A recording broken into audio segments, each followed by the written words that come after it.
Bonjour, aujourd'hui en vidéo, je vous propose la recette du cheesecake au chocolat. Alors la première étape va consister à faire le fond du cheesecake. Vous allez placer 190 g de sablé au beurre dans un mixeur. Vous y ajoutez une cuillère à café de cacao en poudre non sucrée. Ensuite, vous allez réduire les biscuits en poudre avec le mixeur. Une fois que les biscuits sont écrasés, vous pouvez voir que grâce au cacao, les biscuits ont pris une teinte foncée. Vous versez la poudre de biscuits dans un saladier.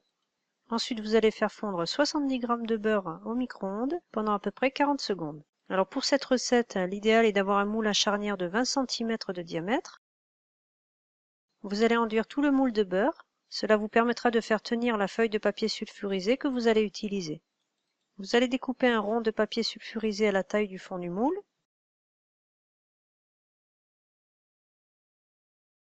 Puis vous allez faire pareil sur les côtés.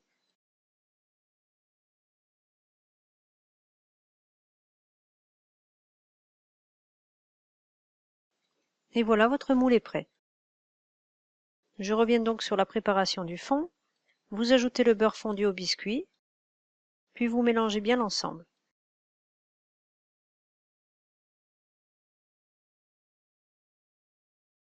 Une fois que les biscuits sont imprégnés de beurre, vous allez pouvoir les placer au fond du moule.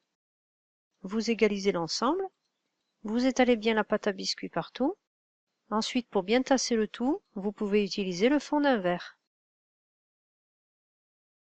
Ensuite, vous couvrez le moule que vous placez au réfrigérateur pendant une demi-heure. Une fois que la demi-heure est passée, vous allez pouvoir faire la préparation du dessus. Vous allez mettre 400 g de fromage blanc dans un saladier.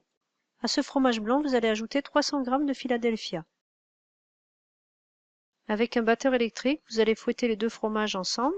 Pendant que vous fouettez les préparations, vous en profitez pour faire fondre 200 g de chocolat noir au bain-marie. Vous y ajoutez 120 g de sucre,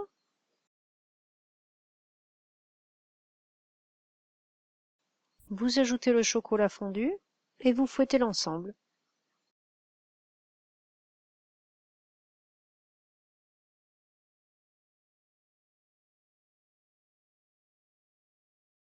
Enfin, il ne vous reste plus qu'à ajouter 3 œufs battus.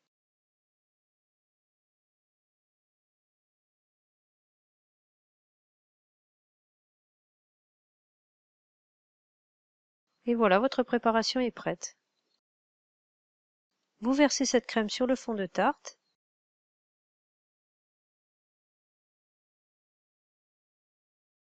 Ensuite, à l'aide d'une spatule, vous étalez bien la crème. Puis vous lissez le dessus. Vous mettez un bol d'eau dans votre four. Ensuite, vous allez enfourner le gâteau à 150 degrés pendant 50 minutes, toujours à four traditionnel. Une fois que le gâteau est cuit, vous allez le laisser encore 1 heure dans le four éteint. Une fois l'heure passée, vous sortez le gâteau, vous dégagez légèrement la charnière, puis vous passez une spatule entre le papier sulfurisé et le moule. Toutes ces précautions permettront d'avoir un gâteau qui ne craquelle pas. Le four traditionnel, le bol d'eau et la spatule autour du gâteau. Vous refermez votre moule à charnière, puis vous mettez le gâteau au réfrigérateur pendant toute la nuit. Vous pourrez le démouler le lendemain et vous n'aurez plus qu'à vous régaler. J'espère que cette vidéo vous a plu. Je vous souhaite à tous un très bon appétit et je vous dis à bientôt pour de nouvelles recettes.